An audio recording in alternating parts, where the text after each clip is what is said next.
আসসালামু আলাইকুম দর্শক, কি চমৎকার টমেটো ধরতে পারে দেখেন। শীতকালীন টমেটো, মালচিং পেপার ব্যবহার করা হয়েছে এবং কৃষক কত যত্ন করে এই ফসল ফলিয়েছেন। তার পরিশ্রম এবং সৃষ্টিকর্তা যে দিয়েছেন তাকে আলহামদুলিল্লাহ। দেখুন কত বড় বড় সাইজের টমেটো ধরে আছে। গাছে মনে হবে কেউ এডিটিং করে বসিয়েছে বা প্লাস্টিকের টমেটো ঝুলছে, কিন্তু আসলে তা নয়। আমরা একটু দেখানোর চেষ্টা করি।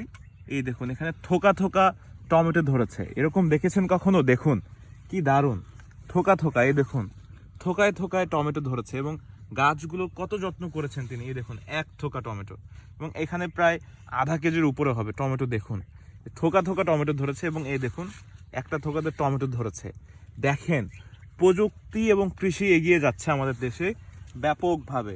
এই যে আমরা একটু এখানে দেখানোর চেষ্টা করি থোকা থোকা। এরকম টমেটো দেখেছেন কখনো যে থোকা থোকা ধরে? কত চমৎকার মালচিং পেপার ব্যবহার করা হয়েছে। প্রচণ্ড শীত চুয়াডাঙ্গা জেলাতে। এই দেখুন টমেটোগুলো মনে হবে যে কেউ প্লাস্টিক দিয়ে এগুলো রেখেছে, অথবা প্লাস্টিকের টমেটো। এই যে একটু দেখানোর চেষ্টা করি, এই পাশে কত বড় বড় সাইজের টমেটো এখানে আছে। আমরা একটু দেখাই।